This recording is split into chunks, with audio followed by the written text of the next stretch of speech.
Hola, ¿qué tal? Buenas tardes. Bien, vamos a comenzar hoy con el tema 2.4. El tema 2.4 ya sería el último de la segunda unidad del temario de biología del aprendizaje. A lo largo de la segunda unidad de este temario, nosotros habíamos visto, especialmente nos habíamos centrado en todo lo que era la captación de la información. ¿Sí? En el primer tema habíamos visto los receptores, la transducción, y cómo esa transducción luego era convertida en sensación-percepción ósea.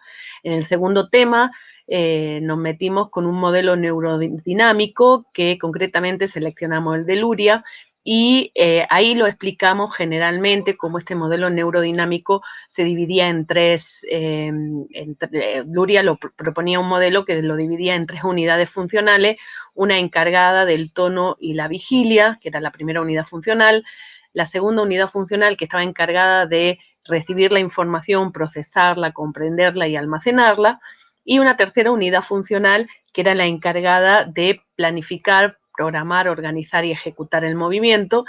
Y habíamos visto habíamos visto las leyes que lo regían, etcétera.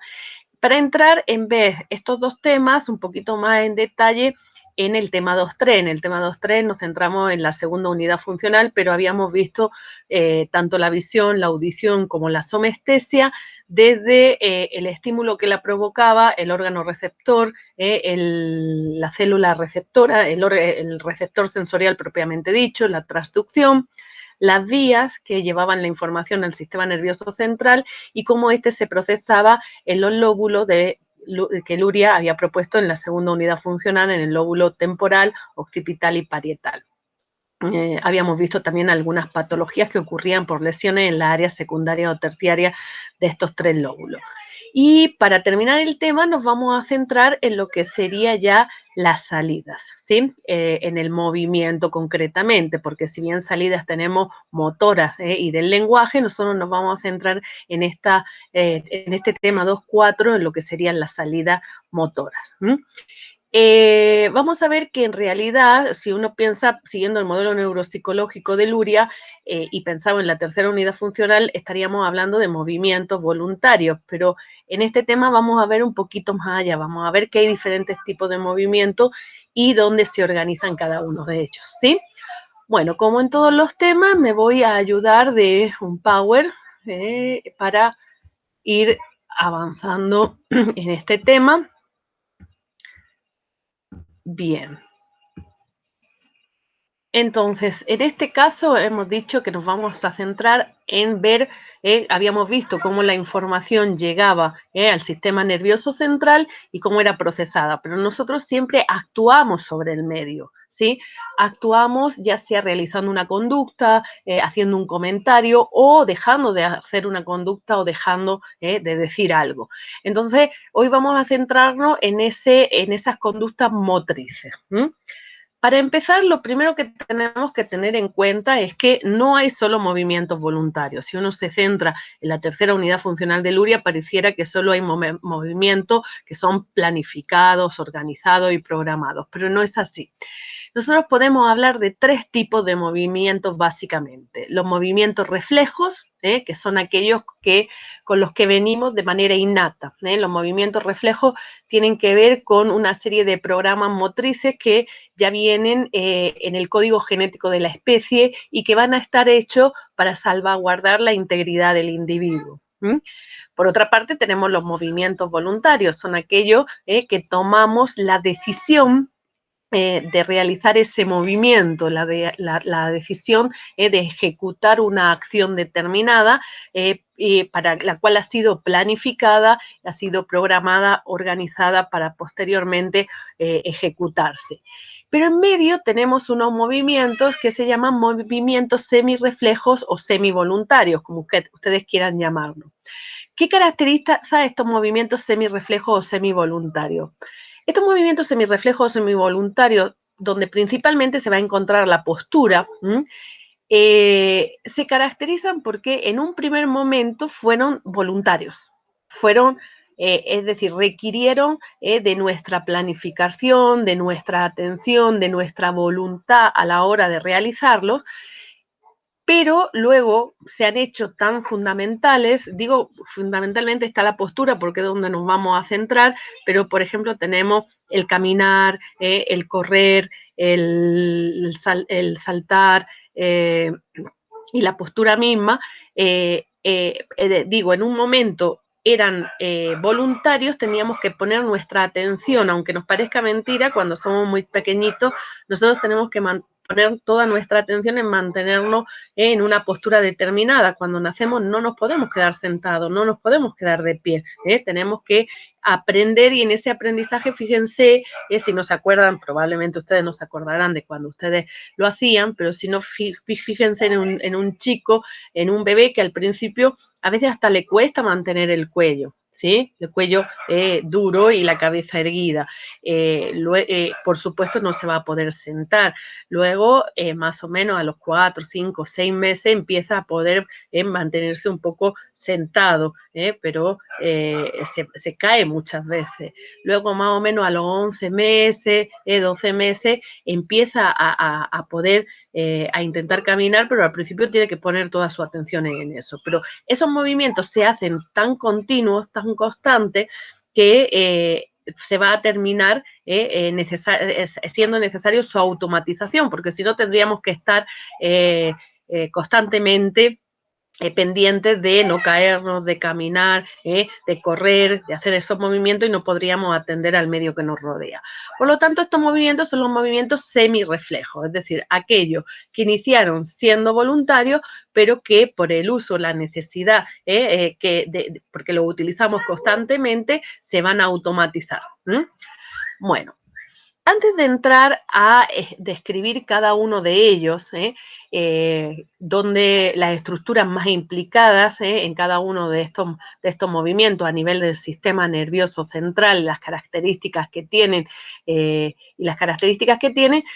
que señalar que ya sea un movimiento reflejo, ya sea un movimiento semirreflejo o ya sea un movimiento voluntario, todos ellos van a ser organizados en el sistema nervioso central y van a activar, van a bajar hasta llegar al bulbo raquídeo o a la médula espinal, dependiendo si el movimiento se va a realizar del cuello para arriba, la información llegará hasta el bulbo raquídeo. Si el movimiento se va a realizar del cuello para abajo, la orden motriz tiene que llegar desde el sistema nervioso central hasta la médula espinal, ¿sí? Pero ya sea, hemos dicho, un movimiento reflejo, un movimiento semirreflejo, un movimiento voluntario, todos ellos van a terminar activando en el bulbo raquídeo o en la médula espinal, ¿sí?, una neurona motora, una neurona eferente. Esa neurona motora, esa neurona eferente va a dirigirse hacia una parte del cuerpo, hacia una musculatura de una parte del cuerpo que va a mover una determinada, un determinado o unos determinados músculos para poder realizar ese movimiento, ya sea reflejo, semirreflejo o voluntario. Esa neurona motora, que se llama las motoneuronas alfa, se les suele denominar, esas motoneuronas alfa que van a salir del bulbo raquídeo o de la médula espinal y que van a proyectar sus axones hacia hacia los músculos esqueléticos de alguna parte de nuestro cuerpo, esos axones van a terminar mandando la información a un músculo, a una fibra muscular. Y eso es lo que se llama unión neuromuscular. La unión neuromuscular es la unión entre los botones terminales de neuronas motoras, de motoneuronas alfa, con fibras externas del músculo, las fibras extrafusales que se llaman. Para de esta manera dar la orden, esa motoneurona alfa le da la orden a estas fibras extrafusales, a las fibras que forman la parte externa del músculo, le dan la orden de que un grupo determinado de esas fibras se contraigan y eso es lo que le va a dar la fuerza al músculo. La contracción del músculo es lo que le va a dar la fuerza al músculo y va a terminar moviendo, por ejemplo, una extremidad. Esa unión neuromuscular, como dice ahí, es la sinapsis entre una neurona, una motoneurona, concretamente motoneurona alfa, que salen del bulbo raquídeo y de la médula espinal, con la membrana de fibras musculares extrafusales. Extrafusales quiere decir que son la parte externa del músculo, porque el músculo tiene una parte interna también, donde habíamos visto que tenía, por ejemplo, propios receptores, ¿sí? Bueno, esta motoneurona alfa, ¿cómo es la unión neuromuscular? Estas motoneuronas alfa terminan liberando, como toda neurona, termina liberando un neurotransmisor, ¿sí? Bueno, no toda neurona, pero la mayoría de las neuronas del ser humano, perdón, las motoneuronas las neuronas del ser humano, hemos dicho que la mayoría lo que hacen es liberar un neurotransmisor para comunicarse con otras neuronas o células vecinas. Bueno, en este caso lo que se comunica esa motoneurona es con células extrafusales de los músculos. Entonces, la motoneurona alfa lo que hace es liberar el neurotransmisor que en este caso es la acetilcolina, ¿sí? La acetilcolina lo que hace es, al acoplarse a receptores que van a tener estas fibras musculares extrafusales, lo que hace es hacer que esas fibras extrafusales abran canales de calcio. Abran canales iónicos positivos, canales de calcio. Entonces, lo que hace es el calcio entra dentro de las fibras musculares y la fibra muscular se despolariza. Ese calcio que entró en la fibra extrafusales, al entrar en el citoplasma, va a llegar a la mitocondria y va a obtener ATP, la energía que se almacenaba en la mitocondria y que se producía por la respiración celular. ¿Recuerda? Entonces, ese ATP, esa energía, adenosintrifosfato, lo que va a permitir es que un conjunto de células que están en las fibras extrafusales, que son la miosina y la actina, se unan, ¿sí? Aquí las tienen, ¿sí? Entonces, lo que hace es que esta es la miosina, esta es la actina. En la presencia de ATP, lo que hace, ven aquí, el calcio produjo ATP, la entrada de calcio produjo ATP y entonces este ATP permite que la actina se una con la cabeza de la miosina. La cabeza de la miosina gira y eso es lo que hace que las fibras extrafusales se contraigan. ¿De acuerdo?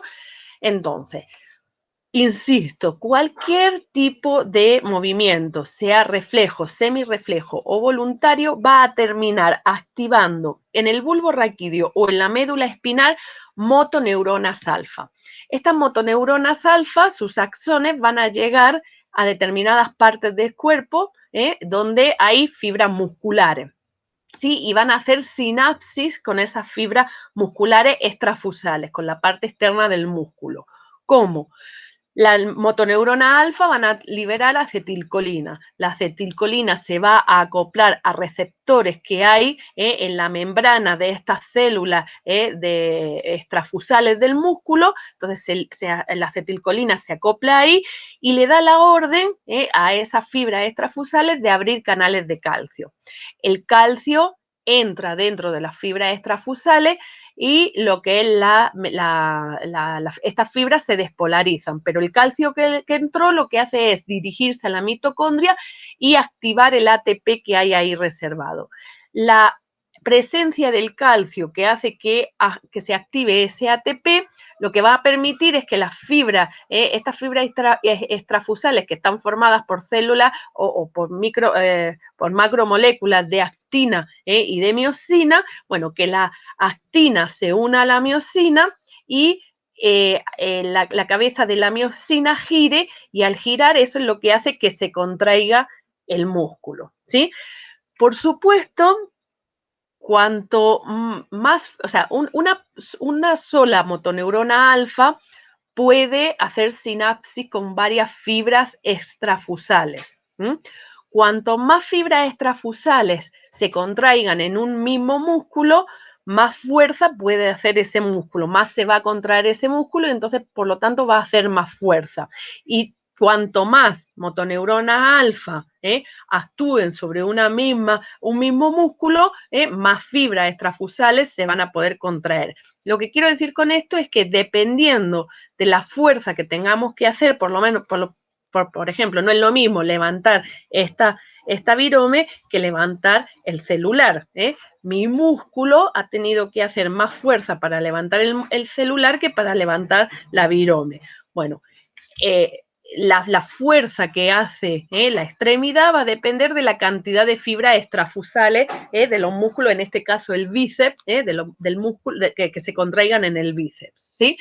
Y la cantidad de fibras extrafusales que se contraen van a depender de la cantidad de motoneurona alfa que estén haciendo sinapsis con esas fibras extrafusales. Entonces, cualquier de los movimientos que vamos a ver, el reflejo, el semirreflejo o el voluntario, todos van a terminar en el bulbo raquídeo o en la médula espinal.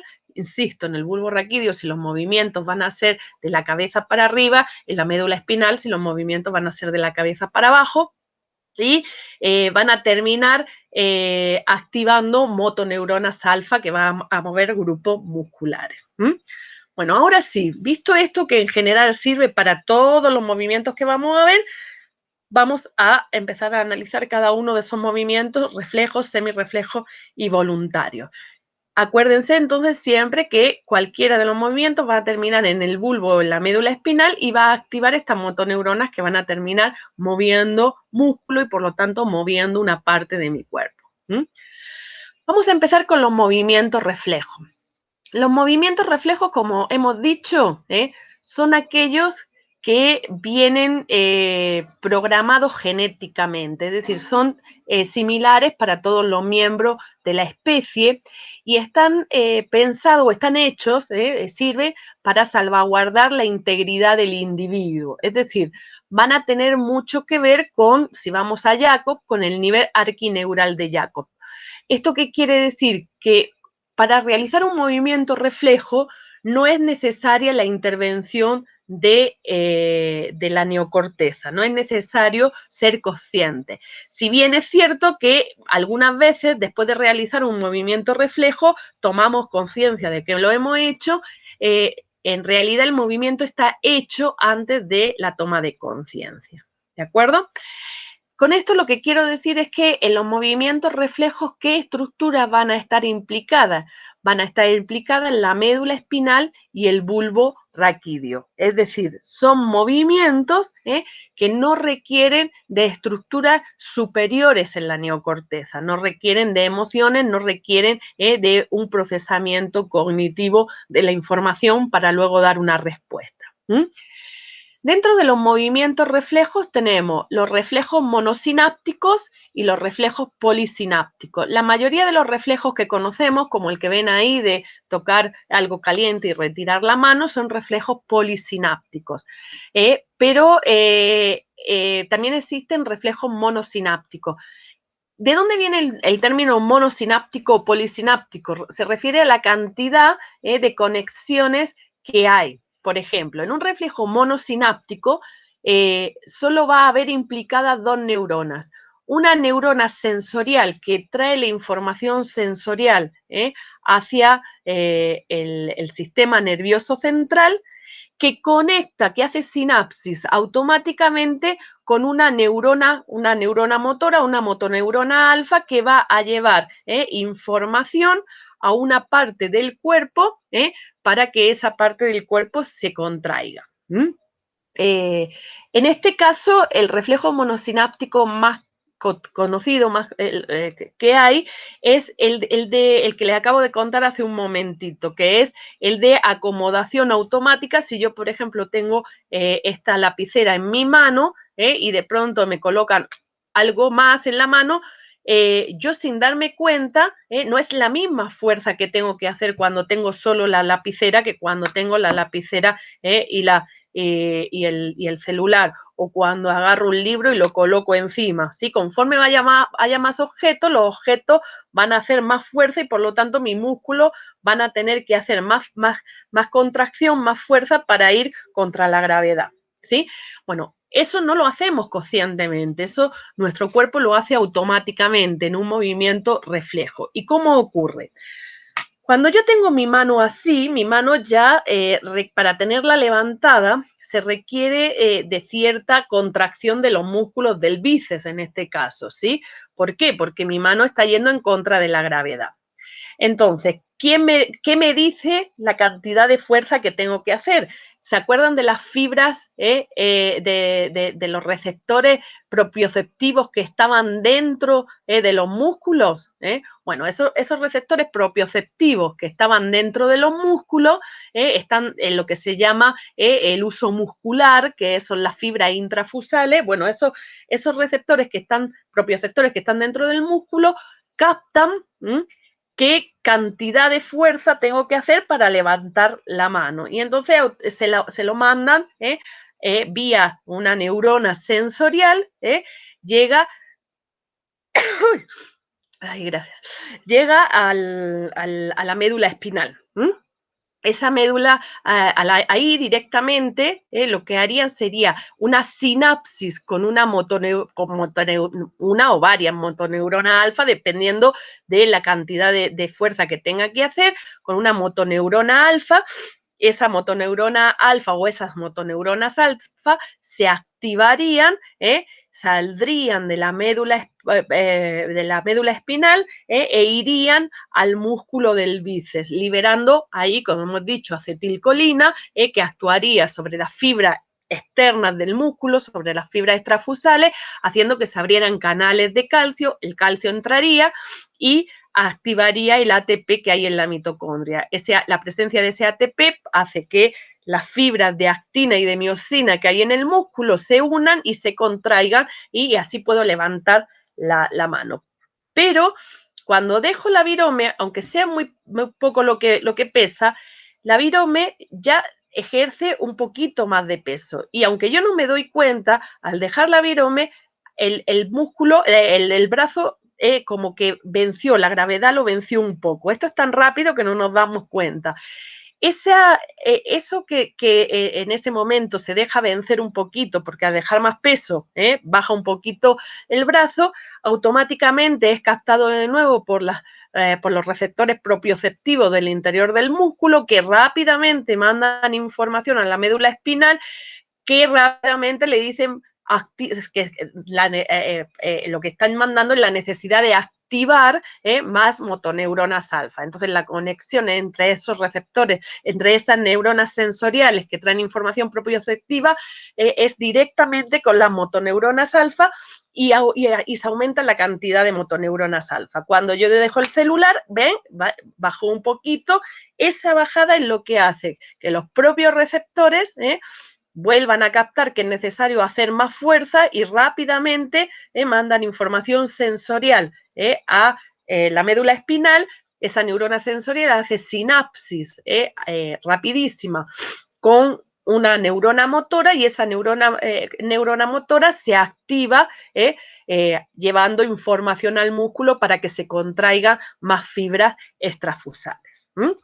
Bien, este es el reflejo monosináptico, insisto, se llama así porque siempre es neuronas sensoriales que llegan a la médula espinal o al bulbo raquídeo y conectan directamente, hacen sinapsis directamente en esa estructura del sistema nervioso central con una o varias motoneuronas alfa que van a llevar la información de contraerse rápidamente a los músculos esqueléticos.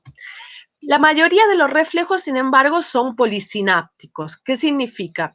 Que no está implicado, si bien sigue siendo la única estructura implicada, van a ser la médula espinal y el bulbo raquídeo, son estructuras, ya implica no solo una neurona sensorial y una neurona motora, sino que implica por lo menos una neurona sensorial que conecta con otra neurona que a su vez conecta con una neurona motora. Por lo menos tiene que haber 3 neuronas implicadas. Digo por lo menos porque entre la neurona sensorial y la neurona motora puede haber una sola que se llama interneurona o puede haber varias interneuronas que comunican entre sí para luego terminar activando la neurona motora. ¿Sí? En este caso, por ejemplo, tendríamos, se capta la fuente del dedo, capta el calor extremo, que activa también el dolor. Entonces esa información sensorial viaja por las vías sensoriales, llega a la médula espinal, y ahí esas neuronas sensoriales hacen sinapsis con una interneurona. Esa interneurona, a su vez, hace sinapsis con una neurona eferente o motora que lo que hace es mandar la información, es decir, liberar acetilcolina en las fibras extrafusales de los músculos, y produce todo el proceso que hemos dicho de apertura de canales de calcio, que el calcio entre, que el ATP haga que la y la miosina se unan y que al unirse la miosina, la cabeza de la miosina se doble y se contraigan fibras extramusculares, permitiendo así la retirada del brazo, ¿sí?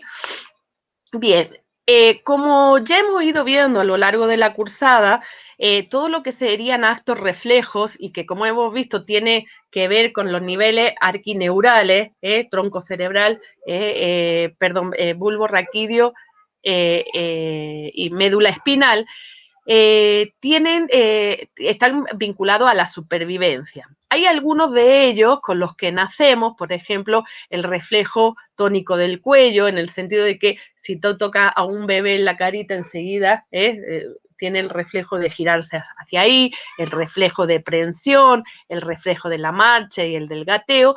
Todos estos reflejos terminan desapareciendo, pero hay otros reflejos que nos van a acompañar a lo largo de toda la vida y que tienen la misma función. En cuanto se capta una información sensorial, hay una respuesta motora. Hemos visto el reflejo de autorregulación de la necesidad de contracción del músculo. Aquí tenemos otro, el del estornudo, el de retirar la mano cuando la misma siente calor o siente un daño. Bueno, insisto, estos actos reflejos no requieren de zonas superiores. Si bien, por ejemplo, esta señora o este señor cuando tocó la cafetera y se quemó, reaccionó, sacó la mano y luego pensó, uy, qué tonto, qué tonta, ¿cómo voy a tocar la cafetera? Pero ese pensamiento es posterior. Primero reaccionó, porque acuérdense que los actos reflejos están hechos para ser muy rápidos, por eso no requieren de llegar a zonas superiores de la neocorteza porque están hechos para salvaguardar la supervivencia del individuo. Dentro de los movimientos semirreflejos, si bien hay muchos, hemos dicho que nos vamos a centrar sobre la postura. La postura es algo que nosotros, bueno, no sé, por lo menos a mí es como que me da la impresión de que hemos nacido con ella, pero si uno empieza a pensar, se da cuenta de que no es así. Nosotros, cuando nacemos, no podemos permanecer sentados. No podemos permanecer en una postura de gateo, no podemos permanecer bípedos, no podemos correr, no podemos hacer muchas cosas que hoy en día dice, pero si yo ni me estoy dando cuenta y estoy sentada, no le estoy prestando atención. Al principio eso no lo podemos hacer, son conductas motrices aprendidas, pero que si bien en un principio requieren de toda nuestra atención, porque ustedes han visto que, por ejemplo, si un chico está aprendiendo a estar sentado, ¿qué es lo que le ocurre? Lo primero que hacen los adultos es ponerle un montón de almohadones. ¿Por qué? Porque el chico está sentado y está como tambaleándose, ¿sí? Está bien. Y en el momento que el chico le llaman la atención y hace que mire para otro lado, ¿qué es lo que suele hacer el chico? ¡Pum! Y se cae. ¿Por qué? Porque en el momento que desviaste su atención hacia otro evento del entorno, perdió la atención que la tenía en mantener la postura y entonces se cayó. Lo mismo ocurre al caminar. Ustedes han visto cuando, si ven o se acuerdan de un bebé que estaba aprendiendo a caminar, fíjense que pone todos los sentidos en caminar, se mira los piecitos, y en el momento que está caminando y tú lo distraes y levanta la vista, ¡pum!, se cae de bruces, ¿sí? ¿Por qué? Porque todavía no tiene automatizada la postura bípeda y entonces necesita poner toda su atención en esa postura. Entonces, la postura es algo que, aunque nos parezca que es algo reflejo, no es reflejo, es una conducta que al principio tenemos que poner toda nuestra conciencia en ella y que luego, sí, se va a automatizar. Por eso pertenece a los movimientos semirreflejos. Lo mismo ocurre con el caminar, con el correr, con el saltar. Pero vamos a centrarnos en la postura. ¿Por qué nos vamos a centrar en la postura? Porque aprovechamos para hablar de la postura como un sustrato fundamental e imprescindible para el aprendizaje. Bueno, vamos a definir entonces primero qué es la postura. La postura es la actividad refleja del cuerpo en relación al espacio, basada en el tono muscular. Esta definición no es del todo buena porque, fíjense, dice la actividad refleja del cuerpo en relación al espacio. Esto nos da la impresión de que es un acto reflejo y no es así. Es una conducta que termina siendo refleja, termina siendo automatizada, pero al principio no es. Y es verdad que está basada en el tono muscular, ¿sí? Por eso es que aquí ponen tanto énfasis en los reflejos. El tono muscular es lo que acabamos de definir de acomodación del tono muscular, que es un acto reflejo monosináptico. Pero la postura vamos a ver que no va a depender solo del tono muscular, va a depender también del equilibrio, y el equilibrio ya tiene implicadas muchas cosas que no son actos reflejos. Entonces, esta definición no es la mejor de todas. A mí me gusta más esta segunda definición que dice que la postura es la posición relativa de las distintas partes del cuerpo con respecto a sí misma, al ambiente y al campo gravitatorio. Es decir, la postura es las partes que va a ocupar las distintas zonas de mi cuerpo en relación a ellas mismas, delante, detrás unas de otras, en relación al contexto que me rodea, pero también teniendo en cuenta la fuerza gravitatoria que me puede hacer perder el equilibrio. ¿Para qué sirve la postura?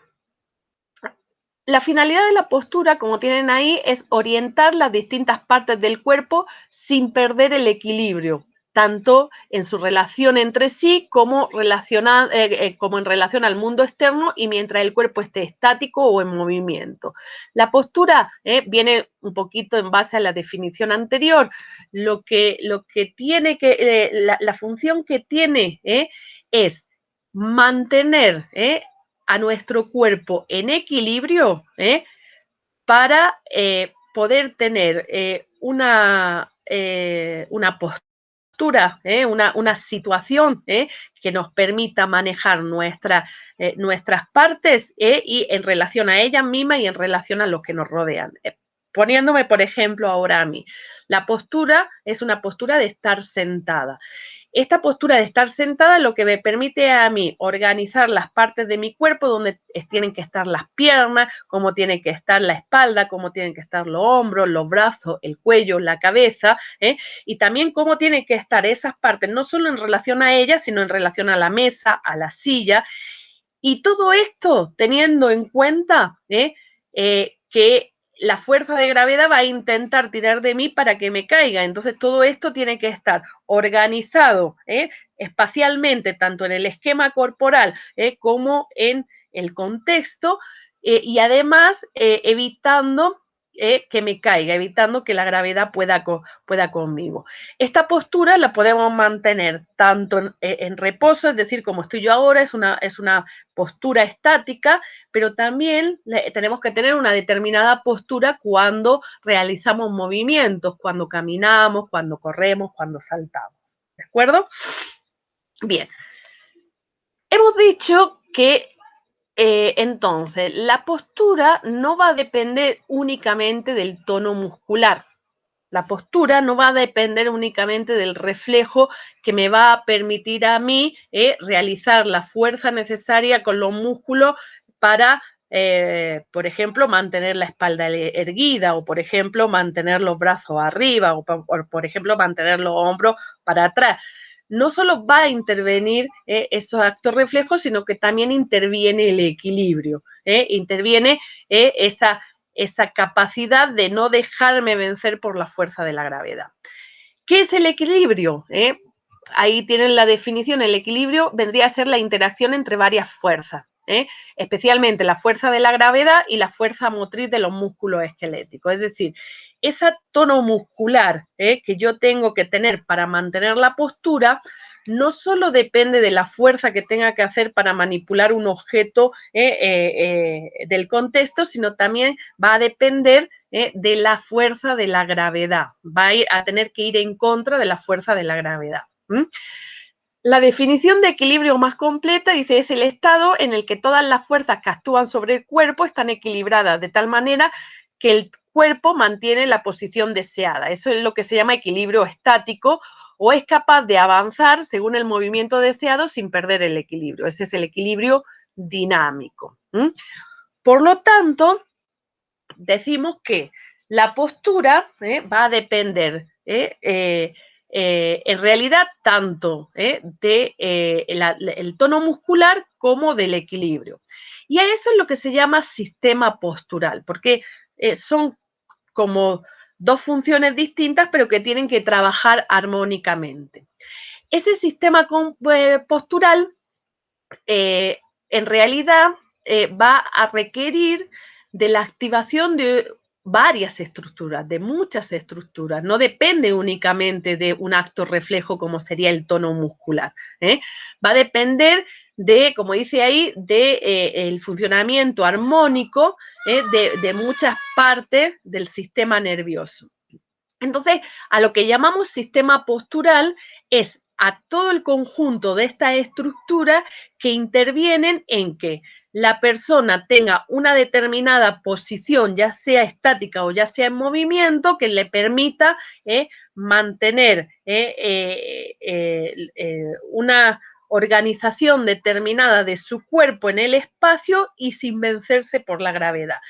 Ese sistema postural, entonces, es el conjunto de estructuras anátomo-funcionales, es decir, serían las partes, los órganos, los aparatos que se dirigen al mantenimiento de relaciones corporales con el cuerpo mismo y con el espacio, con el fin de obtener posiciones que permitan una actividad útil y definida que permita el aprendizaje. Es decir, sistema postural entonces va a ser el conjunto de estructuras del sistema nervioso que nos van a permitir mantener el tono muscular para mantener la postura, pero también nos va a requerir de la activación de una serie de estructuras que nos permitan mantener el equilibrio, produciéndose así una postura estática o dinámica. Bien. Si nosotros, como les vengo diciendo, si nosotros nos centramos en la postura únicamente, la postura lo que requiere es de que un grupo de músculos tengan un determinado tono muscular, es decir, que un determinado grupo de músculos tengan una determinada contracción de las fibras extrafusales. Esto acabamos de ver que es un acto reflejo, ¿sí? Un acto reflejo que automáticamente entraba información de los propioceptores y automáticamente se activaban una o varias motoneuronas alfa que activaban a varias fibras extrafusales y hacía que el músculo se contraiga. Pero aquí también interviene el equilibrio. Para el equilibrio, que hemos dicho que es la capacidad de no dejarse vencer por la fuerza de la gravedad, básicamente es eso, es poder tener la tensión muscular justa como para no dejarme vencer por la fuerza gravitatoria. En un principio, en realidad, el equilibrio, hoy en día nosotros mantenemos el equilibrio de una manera automática. Pero un bebé, un chico pequeño, no puede mantener el equilibrio de manera automática. Y eso es porque el equilibrio depende de mucha información. Depende de información propioceptiva.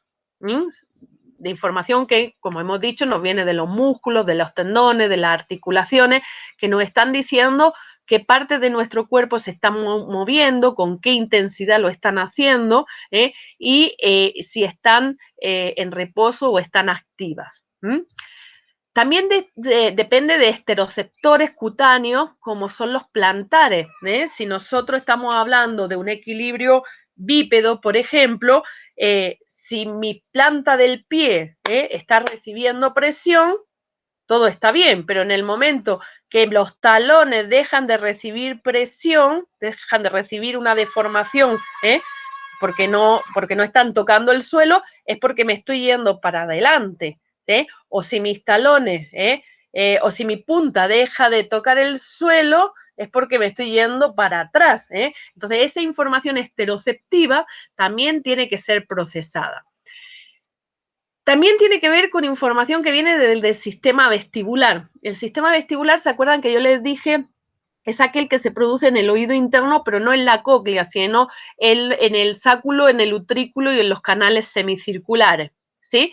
En el sáculo y en el utrículo vendrían a ser esos canales que hay también en el oído interno, pero que se acuerdan que yo les decía que también están rellenos de líquido, también tienen cilio, pero la activación de esos cilios lo que nos dicen es si estamos boca arriba, boca abajo, si estamos de costado, del otro costado, si estamos en movimiento hacia adelante, si estamos en movimiento hacia atrás, si estamos parados. Bueno, toda esa información del sistema vestibular que al principio acompaña por las vías auditivas, luego termina yendo a lo que sería el lóbulo temporoparietal. Y también depende mucho el equilibrio, al principio depende mucho del procesamiento de la información visual. Si vemos que el suelo se nos viene, se nos acerca, es porque nos estamos cayendo para adelante. Si vemos que el suelo se nos va retirando, es porque nos estamos cayendo para atrás. Bueno, en definitiva, lo que les quiero decir con todo esto es que en un principio, para que el chico tenga postura, ¿sí? Para que el chico pueda mantenerse sentado o pueda mantenerse gateando en postura de gateo o pueda mantenerse luego en postura bípeda o pueda luego caminar. Vean cómo nos cuesta al principio. Al principio tenemos que poner toda nuestra atención en no caernos. El chico, como yo les decía, que está sentado, está todo bien, pero le dicen, hola Juanito, y Juanito mira y empieza, oh, pum, y se cae. ¿Por qué? Porque en un principio todo este procesamiento propioceptivo, esteroceptivo plantar, vestibular y visión requiere de nuestra atención consciente.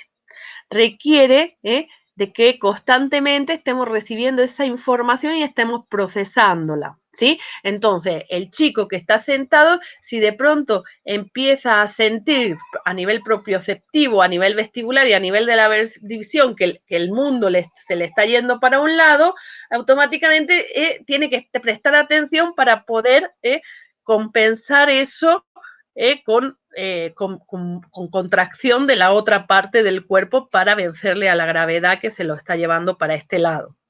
O lo mismo el chico que está caminando. Cuando está caminando, el chico, fíjense que se mira a los pies, se mira a los pies, se mira a los pies.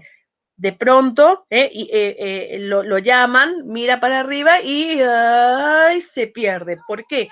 Porque mientras se miraba los pies, esa información propioceptiva que le venía de los músculos, tendones y articulaciones de sus piernas, pies, etc. Ay, perdón. Los receptores cutáneos del tacto burdo, que le traían información sobre que sus plantitas estaban recibiendo, estaban bien pegaditas al suelo. Sus receptores vestibulares, que le decía que estaba caminando y en una dirección hacia adelante, y su vista que le decía que los objetos estaban pasando en esta dirección, todo eso tenía que ser procesado conscientemente en los lóbulos parietal, temporal y occipital, ¿sí? Cuando se le distrae de ese procesamiento consciente que me hace compensar el tono muscular para un lado o para el otro, para no caerme, cuando se me distrae de este procesamiento voluntario, del equilibrio, pierdo el equilibrio y por lo tanto pierdo la postura. Pero eso no ocurre siempre. Hoy en día nosotros no necesitamos estar pendiente de si mi pierna está recibiendo información cutánea para ver si es que me estoy yendo para un lado o me estoy yendo para el otro. Yo hoy ahora mismo no estoy pendiente de lo que me dicen los músculos de mi cuerpo, los receptores cutáneos, mi sistema vestibular o mi visión para mantener la postura. La postura la estoy manteniendo automáticamente. ¿Y eso por qué es? Porque después, como la postura es algo que usamos constantemente, nuestro sistema nervioso tiene un mecanismo para que esto que utilizamos con tanta frecuencia y que si requiriera siempre de nuestra atención, la persona tendría que estar siempre pendiente de esto y no podría prestar atención a otras cosas. Por ejemplo, si yo tuviera que estar pendiente de estar sentada, de mantener mi postura en estar sentada, no podría estar concentrada pensando en cómo darle las clases. No podría estar procesando información, viendo la manera de explicársela, si estuviéramos interactuando, recibiendo alguna pregunta de su parte. Es necesario entonces que estas conductas motrices que se utilizan muy constantemente y que en un principio, insisto, requieren de la neocorteza para ser procesada, sobre todo esa información propioceptiva, cutánea, vestibular y de la visión, necesitan de los lóbulos temporal, occipital, parietal y parietal.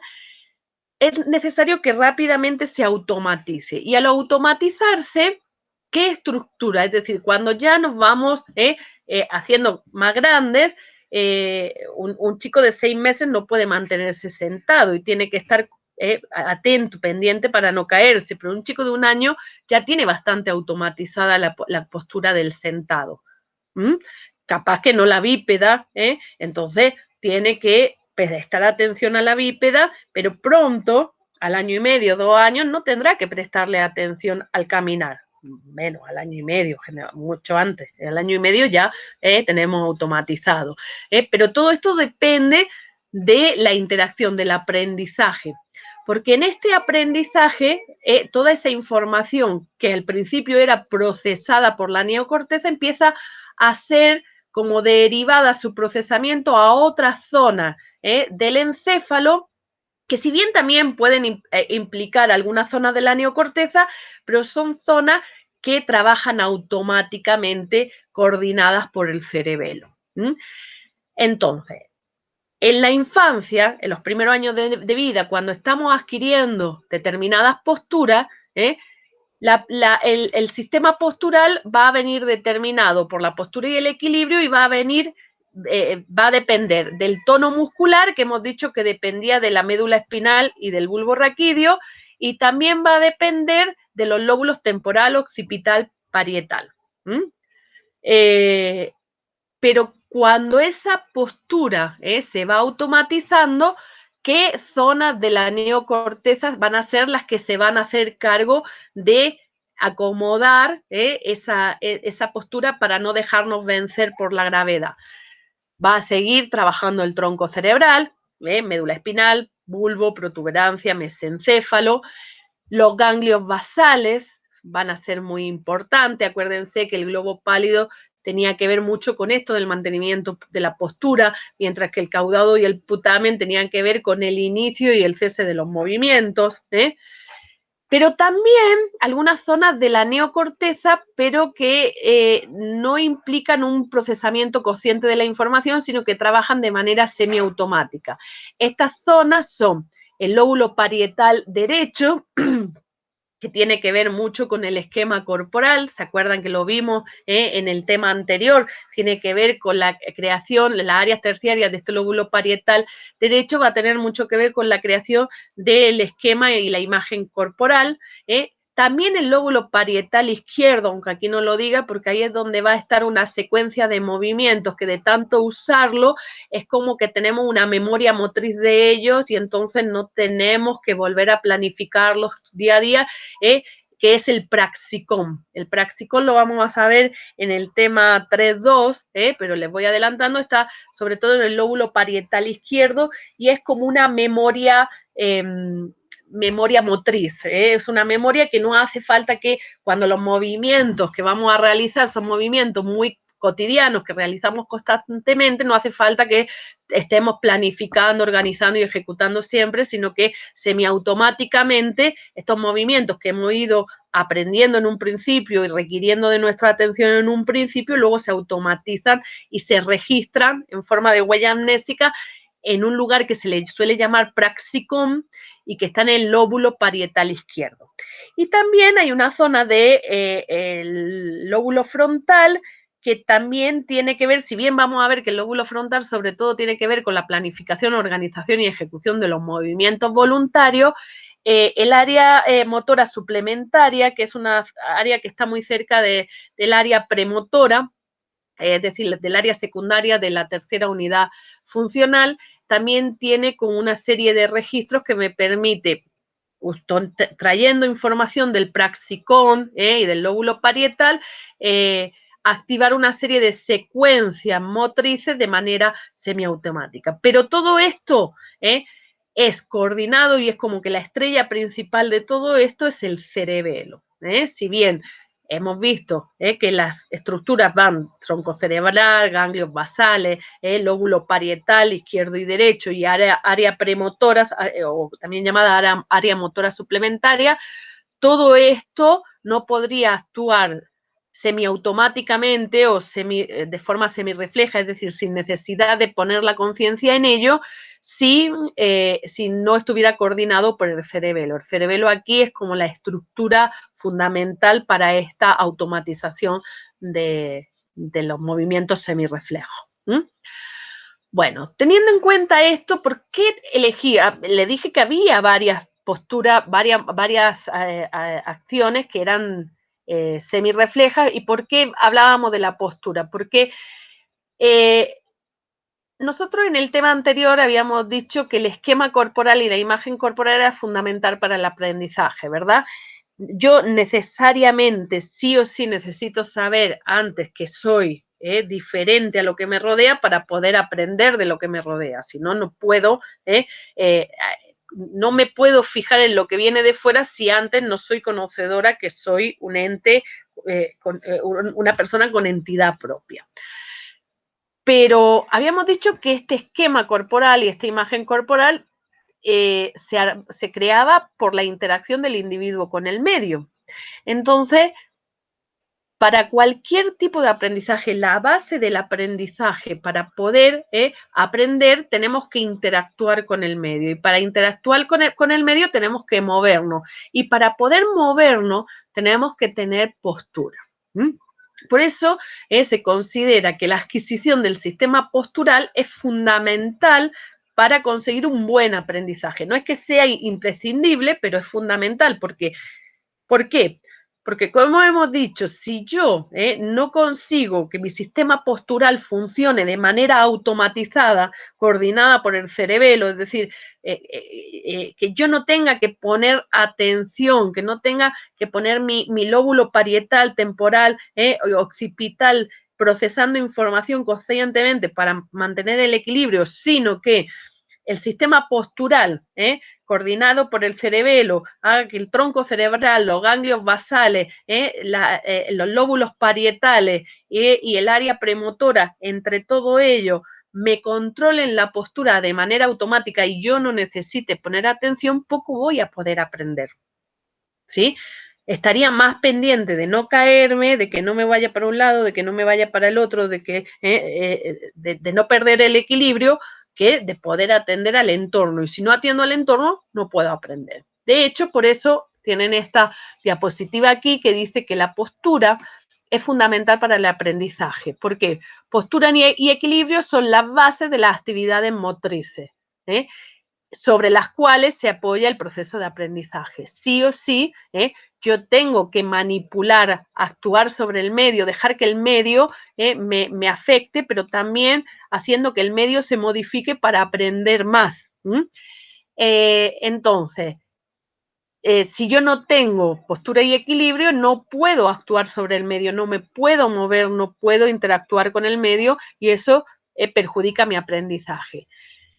La postura y el equilibrio, una vez automatizadas, hacen que se desarrolle la atención. Como ya no tengo que estar atenta a no caerme, puedo prestar atención a otras cosas del ambiente.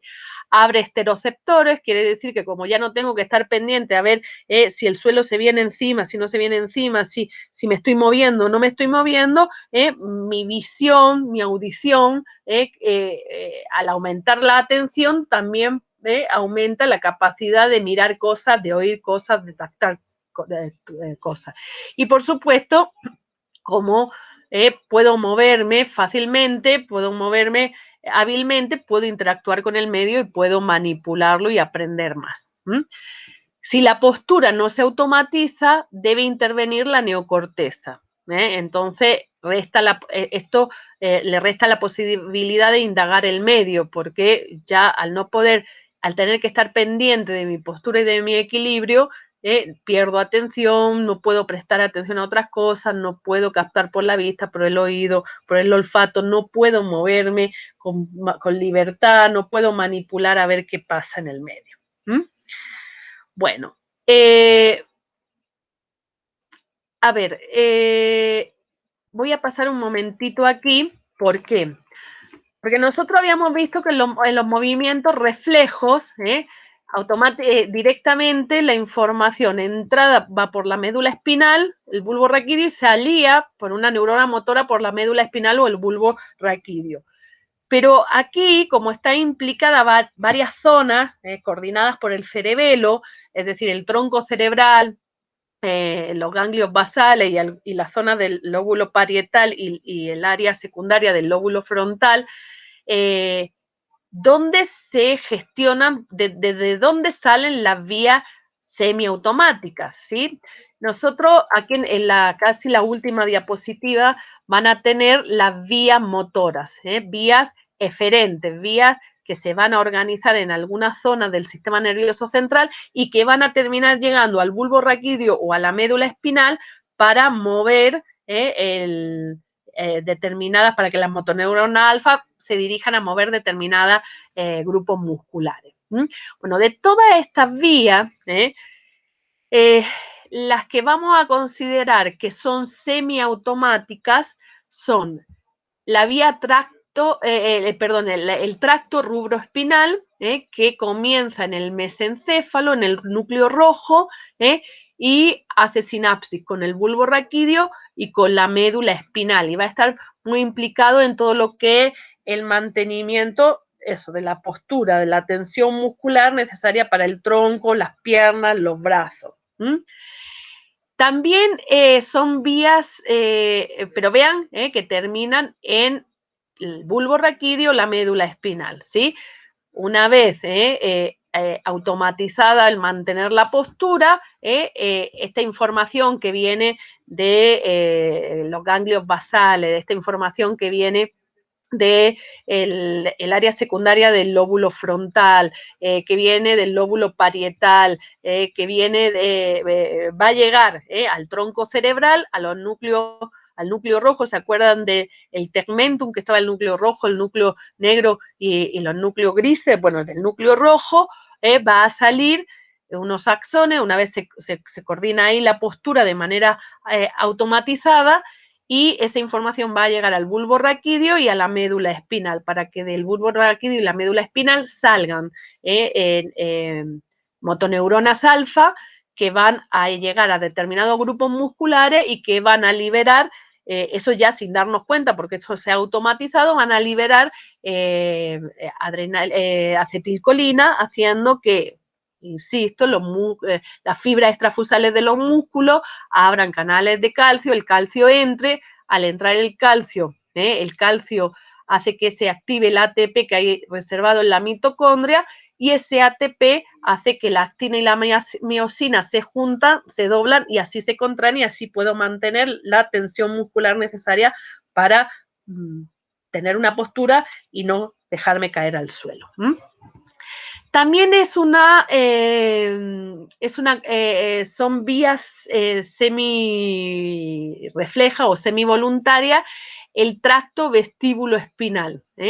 Sale del sistema vestibular, que tiene que estar, el sistema vestibular tiene que ver con el tronco cerebral, a la altura del bulbo raquídeo, igual que estaba lo que serían los núcleos cocleares, los núcleos de la audición, están los núcleos vestibulares. Entonces, en este sistema vestibular, este tracto vestibular, bueno, recibe información del sistema vestibular, llega al tronco cerebral, llega al bulbo raquídeo y automáticamente ahí en el bulbo raquídeo lo que va a hacer es activar una serie de sinapsis para mantener la postura en función de lo que le está diciendo el sistema vestibular, de si estamos boca abajo, boca arriba, para un lado, para el otro, moviéndonos quietos, etcétera. Pero igual va a terminar este tracto vestíbulo-espinal que se origina en el tronco cerebral, se origina en el bulbo raquídeo, va a terminar activando motoneuronas alfa que van a salir del bulbo raquídeo o a la médula espinal y activando determinados grupos musculares. Y luego está también el tracto testoespinal, que sale de los colículos superiores, perdón, no. Dentro de esto, el tracto rubroespinal y el tracto vestíbulo espinal van a ser los que hay aquí, los que se pueden considerar vías semirrefleja o semivoluntaria. Salen del mesencéfalo o del bulbo raquídeo y terminan activando en el bulbo raquídeo o en la médula espinal motoneuronas alfa. Bueno, y vamos a los movimientos voluntarios.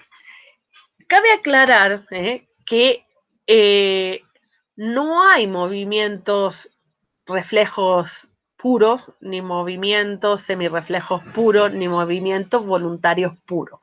Cada vez que realizamos una acción es un conjunto tanto de movimientos reflejos como semirreflejos como voluntarios. Esto lo quiero dejar claro porque si no queda como que, por ejemplo, yo quiero prender la computadora, es un movimiento voluntario, pero en ese movimiento voluntario de inicio voluntario también van a estar implicadas a la par de que yo ese movimiento lo programo, lo planifico, lo programo, lo organizo y lo ejecuto, también va a estar a la par activado un montón de movimientos que me van a permitir mantener la postura activa, la postura, el equilibrio dinámico, ¿sí? Hasta prender la computadora.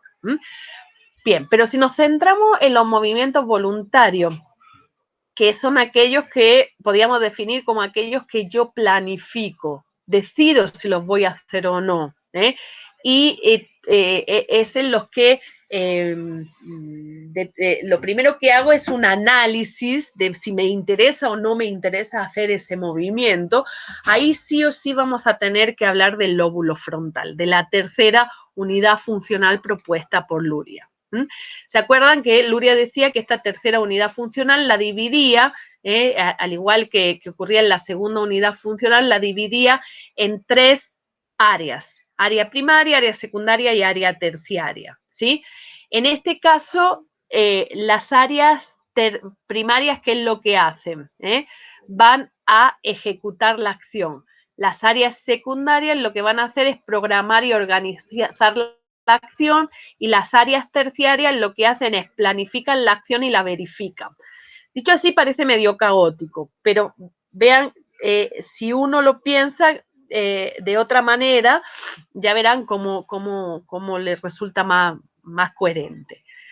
Cuando yo voy a hacer algo, lo primero que hago es planificar. En función de lo que pasa en el ambiente, yo digo, bueno, en función de esto me interesaría, podría hacer esta acción o esta acción o esta acción o esta otra acción. Eso es planificar, y eso se hace aquí en las áreas terciarias del lóbulo frontal. Una vez que he tomado la decisión de hacer la acción, la área terciaria manda la orden a la área secundaria, que lo que hacen es programan y organizan. Es decir, lo que tengo que hacer es, tomo la decisión de hacer la acción, bueno, ya la he tomado y ahora, ¿qué necesito para hacer la acción? qué partes de mi cuerpo tienen que activarse, tengo la postura necesaria, tengo el equilibrio necesario, puedo iniciar el movimiento, puedo cesarlo, y como un movimiento no es un movimiento aislado, sino que generalmente es una secuencia de movimiento, también lo que hago es organizo esa secuencia de movimientos, cómo se van a ir secuencializando uno detrás de otro. Una vez planificada, programada y organizada, la información programada en las áreas, planificada en las áreas terciarias, programada y ejecutada en la programada y organizada en la secundaria, mando la información a las áreas terciarias, donde la información va a ser mandada hacia el exterior para ser ejecutada, ¿sí? Esa información, esas neuronas de las áreas primarias van a mandar información motora que vía tálamo, van a ser, ya vamos a ver las vías más tarde, pero vía tálamo van a llegar a lo que sería el bulbo raquídeo o la médula espinal, donde van a conectar con motoneurona alfa para mover determinados grupos musculares. Cuando hago la acción, esa acción tiene una consecuencia en el ambiente, ¿sí? Y eso que ocurre en el ambiente vuelve a entrar por mis sentidos, y vuelvo a recibirlo, percibirlo y comprenderlo en la segunda unidad funcional, pero una vez recibida, percibida y comprendida, esa información llega de nuevo al área terciaria del lóbulo frontal para verificar si lo que yo planifiqué se cumplió o no. Si se cumplió, perfecto. Si no se cumplió, entonces tengo que replanificar de nuevo, reprogramar de nuevo, reorganizar de nuevo y mandar a ejecutar de nuevo. Bien. Bueno, estas tres áreas del lóbulo frontal, área primaria, secundaria y terciaria, también se llaman, a las áreas primarias se las llama motoras, a las áreas secundarias se las llama premotoras y a las áreas terciarias se las llama prefrontales, ¿sí? Antes me han escuchado hablar de lo que sería la corteza motora. Aquí habíamos hablado de lo que sería el área motora suplementaria, que yo les decía, está dentro no del área motora propiamente dicha, sino del área premotora. Eso significa que no, el área motora suplementaria no está en el área primaria del lóbulo frontal, sino en el área secundaria, en lo que sería el área premotora. Bien, vamos a ver. Para entender cómo se planifica, cómo se programa, cómo se organiza y cómo se ejecuta y cómo se verifica, vamos a valernos, como hemos hecho en la segunda unidad funcional, como estamos hablando de la tercera unidad funcional de Luria, y según Luria esta tercera unidad funcional tenía las mismas leyes que la segunda unidad funcional, aunque con pequeñas variaciones, vamos a servirnos de estas leyes para ver cómo se planificaría, programaría, organizarían y ejecutarían los movimientos voluntarios. Vamos a empezar con la ley de la estructura jerárquica. ¿Se acuerdan que aquí habíamos dicho que la ley de la estructura jerárquica tiene como dos variantes? Una que habla de la ontogenia y otra que habla, yo la había nombrado, del procesamiento de la información. Bueno, si nos centramos en la ontogenia, decíamos que no había diferencia con la segunda unidad funcional. Las áreas primarias del lóbulo frontal se creaban también antes que las secundarias y las secundarias antes que las terciarias. Se creaban, quiero decir, se convertían en funcionales, se mielinizaban. Antes somos capaces de hacer movimientos que de programarlo, y somos capaces antes de programarlo y hacer movimientos más bien coordinados que de hacer unas planificaciones bien abstractas, ¿no? Entonces, esa ley de la estructura jerárquica es igual en cuanto a la ontogenia, porque las áreas primarias se forman antes que las secundarias y las secundarias antes que las terciarias. Pero decíamos que era diferente en cuanto a lo que nosotros en la cátedra habíamos nombrado el procesamiento de la información. ¿Se acuerdan que decíamos que en la segunda unidad funcional la información iba de la zona menos jerárquica, de las áreas primarias, a las áreas terciarias, que eran las más jerárquicas, y que en las áreas primarias se producían la sensación, en las áreas secundarias la percepción y en las áreas terciarias la náusea, ¿verdad? Bueno, aquí la ley de la estructura jerárquica va al revés. Se va de lo más complejo, de lo más jerárquico, a lo menos jerárquico. Estamos hablando siempre de un cerebro maduro ya, ¿sí? ¿Eso qué significa? Que se va de las áreas terciarias a las secundarias y de las secundarias a las primarias. ¿Por qué?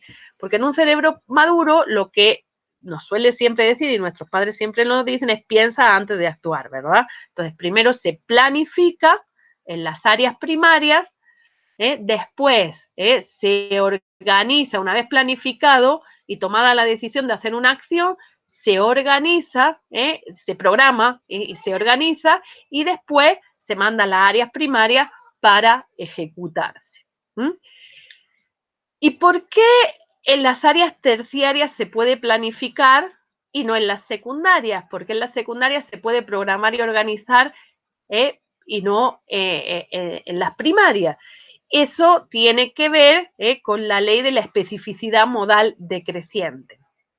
La especificidad modal decreciente, acuérdense que era inversa siempre a la de la estructura jerárquica. Las zonas más jerárquicas son las que menos especificidad modal tienen las neuronas, ¿sí? Cuando las neuronas son capaces de trabajar con más tipos de información al mismo tiempo, entonces pueden procesar información más compleja, más jerárquica. Bueno, y eso ocurre aquí. Cuando yo planifico en las áreas terciarias del lóbulo frontal, para planificar, yo necesito información de muchos tipos. Primero, yo necesito saber qué pasa en el ambiente, ¿sí? No solo qué pasa en el ambiente, sino también necesito comprenderlo, no solo qué es lo que está ocurriendo físicamente, sino también comprenderlo. Entonces, estas neuronas de las áreas terciarias del lóbulo frontal sí o sí tienen que estar conectadas y tienen que recibir información de la segunda unidad funcional. ¿Por qué? Porque de aquí a las áreas terciarias de la segunda unidad funcional, los axones de esta segunda unidad funcional le van a mandar información a las neuronas de las áreas terciarias del lóbulo frontal y eso le va a llevar información sensorial, pero también información gnóstica, es decir, no solo le llevan información de lo que se ha visto, se ha oído, se ha sentido, se ha olfateado, se ha degustado, sino también qué significó eso. Ya tenemos algo sobre lo que tomar la decisión. Pero para tomar esa decisión, ya sabiendo qué es lo que ocurre en el ambiente, el lóbulo frontal va a necesitar también echar mano de la experiencia que pueda haber tenido el individuo, de lo que pueda haber aprendido previamente, ¿sí? Es decir, en situaciones similares, ¿qué hice yo o qué hicieron otros? Entonces, a este lóbulo que les pueda servir en esa misma situación, ¿no? Entonces, este lóbulo frontal también tiene que recibir información mnésica, información de la memoria. Por eso este lóbulo frontal está conectado con una zona del sistema límbico que se llama hipocampo, que es el que se encarga de activar los recuerdos, ¿sí? Los recuerdos sobre todo de situaciones similares para que así uno pueda comparar la situación de ahora con varias situaciones similares que me ocurrieron a mí o que leí que le ocurrieron a otro o que vi que le ocurrieran a otro, ¿sí? Y que se han quedado guardados en mi memoria para así sopesar esto es lo que está ocurriendo en el ambiente, puedo actuar como actuó este o como actuó este en esta situación o como actué en esta otra o como actué en esta otra, para ver opciones para dar la respuesta. Pero para tomar la decisión de cuál de esas opciones es mejor o es peor, es más buena o es más mala, también necesito información afectiva. Por eso estas neuronas también están conectadas directamente con el sistema límbico, pero no solo con el hipocampo, que ya hemos dicho, sino con la amígdala, que nos dice cuál de esas posibilidades es mejor o es peor, ¿sí? Me puede traer más beneficios o me puede traer más costos, ¿sí? Todo esto es rapidísimo, por supuesto, pero se hace. En base a todo esto, lo que estamos diciendo es que para tomar la decisión de qué hago ante una situación determinada, yo necesito que estas neuronas de las áreas terciarias del lóbulo frontal, para planificar, necesitan información sensorial, información gnóstica, información mnésica, información afectiva. Es decir, son neuronas que tienen que trabajar con un montón de información diferente. Por eso tienen una especificidad modal nula. No funcionan, no trabajan con cualquier tipo de información. Una vez tomada, y la ley de la lateralización. Habíamos dicho que en el lóbulo frontal, Luria no habló mucho de esto, pero que los descubrimientos lo que nos llevan es a considerar que el lóbulo frontal toda su área está lateralizada, tanto las primarias como las secundarias como las terciarias. ¿Por qué? Porque decíamos que en el área terciaria, que es la que estamos ahora planificando, si yo me lesiono el área terciaria de un hemisferio, puedo seguir planificando con el otro, en realidad yo necesito, para hacer buenas planificaciones, planificar con los dos. Porque si yo planifico únicamente con el lóbulo frontal, con el área terciaria del lóbulo frontal derecho, soy demasiado impulsiva, ¿sí? No tengo en cuenta los pros y los contras. Mientras que si yo trabajo únicamente o planifico únicamente con el área terciaria del lóbulo frontal izquierdo, soy demasiado racional, podríamos decir, y entonces veo todos los pros, todos los contras, pero no puedo tomar una decisión emocional porque no sé cuál es mejor o peor. Entonces, para hacer una buena planificación, las áreas terciarias, como están lateralizadas, requiero del buen funcionamiento de los dos hemisferios, del área terciaria del lóbulo frontal derecho e izquierdo.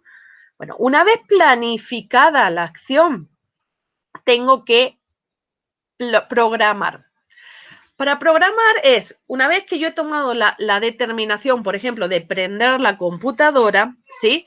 Lo que tengo que ver es qué necesito, qué partes de mi cuerpo tengo que mover y cómo las tengo que mover. Eso significa que de la neurona de la tercera área, de la tercera unidad funcional, pasa la información a la área secundaria de la tercera unidad funcional. Esas áreas, en base a la estructura jerárquica, son menos jerárquicas. ¿Por qué? Porque planificar y organizar ya no requiere de muchos tipos de información diferente. Requiere solo de información vinculada a lo motriz. Ahora, eso sí, aunque requiere únicamente de información vinculada a lo motriz, requiere de información proveniente de diferentes zonas del sistema nervioso, vinculadas todas a lo motriz, sí, pero de diferentes lugares. Por ejemplo, para planificar, para programar, yo lo primero que necesito saber es si tengo equilibrio y tengo postura. ¿A quién tengo que acudir para ver si tengo equilibrio y postura? Tengo que pedir información vía tálamo al tronco cerebral, al cerebelo, a los ganglios basales, ¿se acuerdan? Todo eso me va a decir si tengo equilibrio y tengo postura. Una vez sepa que tengo el equilibrio y la postura para poder prender la computadora, tengo que iniciar el movimiento, pero también sabiendo que puedo cesarlo cuando yo quiera. No vaya a ser que al mover el brazo atraviese la pantalla de la computadora, ¿no? Y para eso, el área secundaria del lóbulo frontal necesita que le den información el globo caudado, el caudado y el putamen. Los ganglios basales, el caudado y el putamen. Una vez que sé que tengo equilibrio, que tengo postura, que puedo iniciar y cesar el movimiento, tengo que ver si mis movimientos pueden ser melódicos, pueden ser armónicos. Y para ello necesito pedir información al cerebelo. Vean que para programar la actividad, la acción, las neuronas del lóbulo premotor, van a requerir de de información de muchos lugares, pero todas relacionado con lo motriz. Por eso se dice que es un poco menos jerárquica, ¿sí? Porque la programación ya solo va a requerir de información motriz, pero se dice que su especificidad modal es un poco más baja, es una especificidad modal media. ¿Por qué? Porque si bien únicamente procesa información motriz, es capaz de procesar información motriz procedente de diferentes lugares. Y en cuanto a la lateralización, estas áreas secundarias están lateralizadas. ¿Por qué? Porque para organizar la postura de la parte derecha de mi cuerpo se requiere o la postura o el inicio o el cese del movimiento o la melodía cinética del movimiento de la parte derecha de mi cuerpo se requiere del área secundaria del lóbulo frontal izquierdo. Y para hacer lo mismo, pero en la parte izquierda de mi cuerpo se requiere del área secundaria del lóbulo frontal derecho. ¿Sí? Si yo me lesiono el área secundaria del lóbulo frontal derecho, puede ser que tenga problemas de postura o de inicio del cese del movimiento en la parte contralateral del cuerpo, en la parte izquierda. Bueno, aquí además de programar se organiza. ¿Eso qué significaba? Hemos dicho que un movimiento rara vez está formado por un único movimiento, sino que es una secuencia de movimientos y entonces aquí se establece qué movimiento va antes, cuál le sigue. Es decir, levanto la mano, la adelanto, toco el botón, aprieto, retiro la mano. Esa secuenciación de movimientos también tiene que ver se programa aquí y eso tiene mucho que ver con una conexión que tiene directa estas áreas secundarias con esa zona que hemos dicho que se llama praxicón, que tiene que ver sobre todo con el área terciaria del lóbulo parietal izquierdo. ¿Sí? Esta área de aquí, donde se memorizan de una manera casi automática determinadas secuencias. Bien. Y una vez tengo planificado, tengo programado, tengo organizado el movimiento, mando a ejecutar el movimiento. Para eso, lo que activo, acuérdense que decíamos que aquí en las áreas primarias del lóbulo frontal había también un homúnculo, pero en este caso era el homúnculo motor.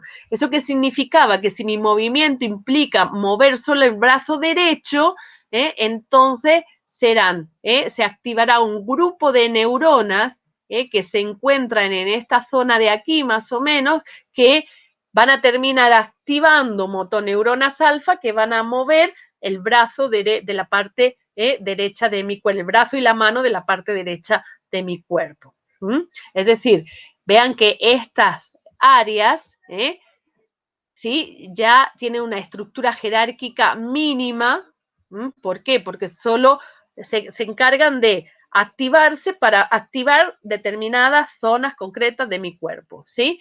La especificidad modal es máxima porque determinado grupo de neuronas mueven determinados grupos musculares y la lateralización es total en el sentido de que para mover la mano y el brazo derecho tengo que activar una zona determinada del área primaria del lóbulo frontal izquierdo, siempre del contralateral, del lugar donde quiero mover.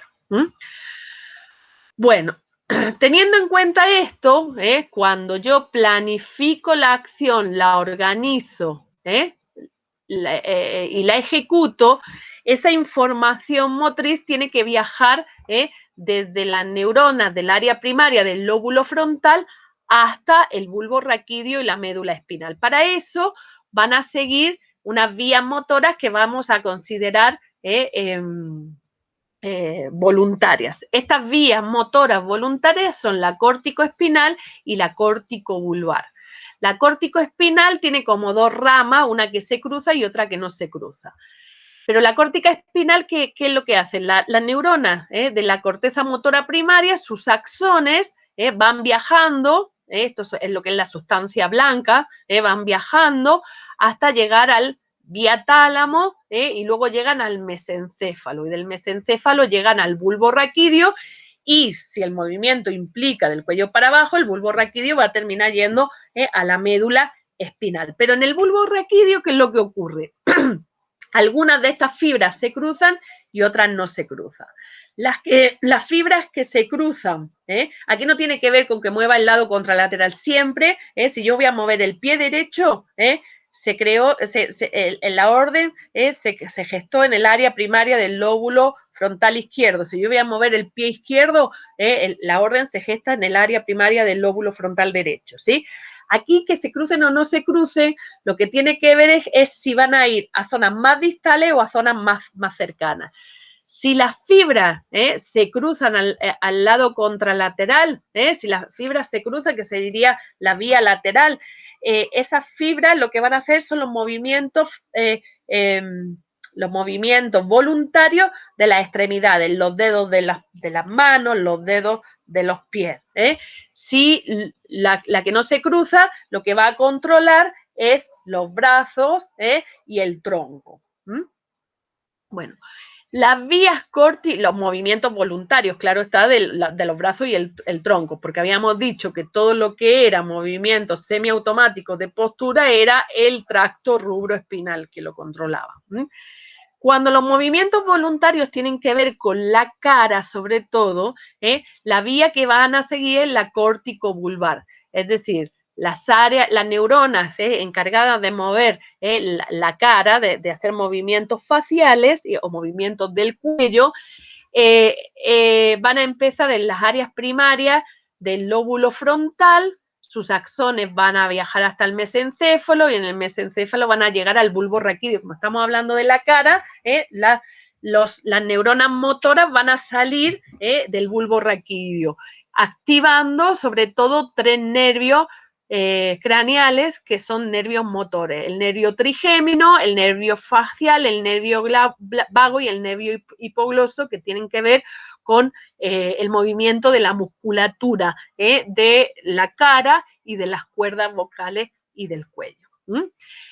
Entonces, vean que estas vías motoras se inician en las áreas primarias del lóbulo frontal, que era por donde salían los movimientos voluntarios que habían sido planificados, organizados y se mandaban a ejecutar, llegando al bulbo raquídeo o a la médula espinal.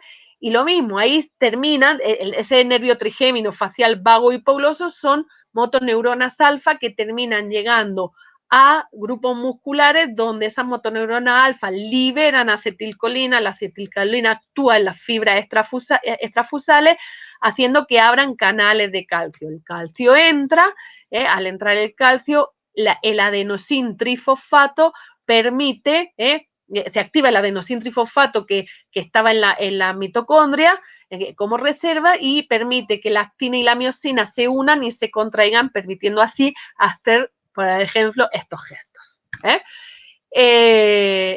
Habíamos dicho entonces que el tracto rubroespinal y el tracto vestíbuloespinal eran vías semi-reflejas, y nos quedan entonces el tracto textoespinal y el tracto retículoespinal, que van a ser vías reflejas. Son vías donde la información sensorial conecta directamente con una interneurona y que luego conecta con una neurona sensorial, o directamente con una neurona motora, perdón, o directamente la información sensorial conecta directamente con una neurona motora. Bueno, esto es el tema 2.4. Con esto terminamos la unidad 2. Y bueno, cualquier duda que tengan, como siempre les digo, ya está habilitado el foro, perdón, ya está habilitado el foro. Y este jueves no hubo clase por el paro, pero el jueves que viene esperemos que sí podamos vernos y que cualquier consulta que tenga la vayan haciendo, ¿sí? Nos vemos. Ánimo, ya queda poco. No sé si lo ven. Yo también estoy cansada. Tengo carita de cansancio. Nos vemos. Saludos.